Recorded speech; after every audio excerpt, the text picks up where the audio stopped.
The Muny's 101st season just ended. It was a great season.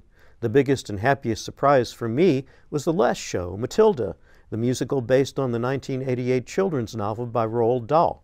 I had seen the show once before in a memorably disappointing production. The amplified sound was not just unclear, but unpleasant. The sound alone would have made the many children in the cast hard to understand, but their English accents compounded the difficulty. I came into Matilda with the lowest of expectations and left with the highest of admiration. The sound at the Muny had clarity we sometimes take for granted. I will never take the Muny kids for granted. Their accents and their diction were no impediment whatsoever to their interpretations, and their interpretations were excellent. You don't have to take my word for how remarkable their precision was in the second act showpiece, Revolting Children. We have video. As you watch, I'll list the kids in named parts: Owen Hanford, Ella Grace Roberts, Victor Landon, Anna McAllister, Elliot Campbell, Ava Castro, Trinae LaBelle, and Spencer Donovan Jones. The title character is a kid too. The Muny's Matilda, Matea Conforti, is already a veteran of stage, screen, and television. She played Matilda on Broadway and brought complete professionalism to a splendid performance. Matilda is a precocious child born into a family incapable of appreciating her. A self-absorbed mother obsessed with ballroom dancing, and an unscrupulous father who thinks television is the height of culture. Matilda, in contrast, is a precocious reader and has a remarkable head for figures. Even more extraordinary powers crop up later. Fortunately, a sympathetic teacher, Miss Honey, recognizes Matilda's talents. Unfortunately, the loathsome head of the school foils Miss Honey's plan to accelerate Matilda's learning. The sheer beauty of Laura Michelle Kelly's voice alone would have been enough to make her portrayal of Miss Honey dazzling. Even more stunning was Kelly's deeply affecting exploration of the pain buried within the character. Beth Malone stepped into the role of Miss Trunchbull after the actor originally cast had to withdraw. A male performer originated the role of Miss Trunchbull, in keeping with the gender-crossing tradition of pantomime, a popular form of family entertainment in England where Matilda originated. The role is specified for any gender on the website of Music Theatre International, the show's licensing agent.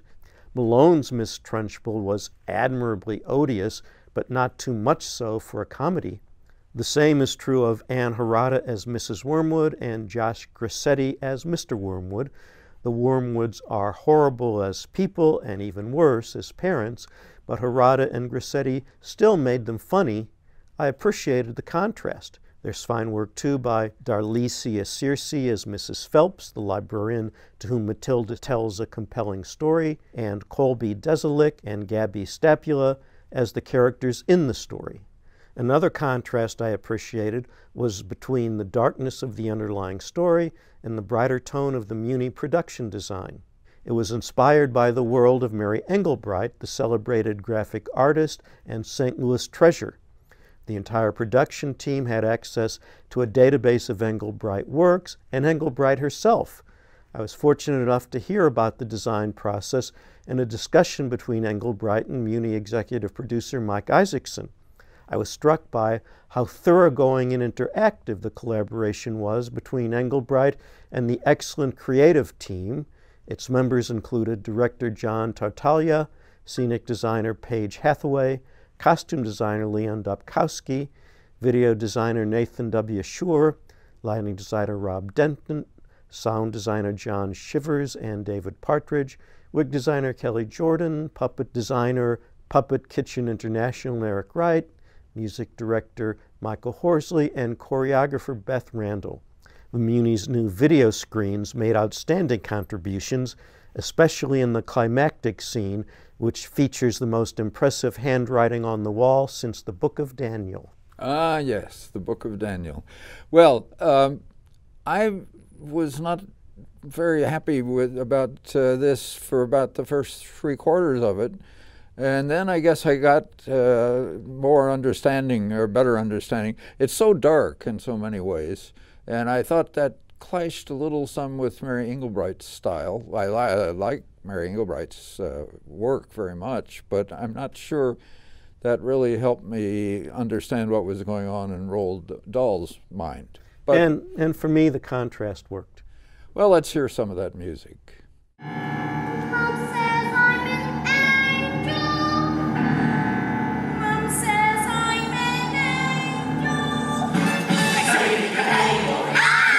Princess, I mean, a prince or a princess, you will soon see. There's no escaping tragedy. And even if you put in needs of methods, you're just wasting energy.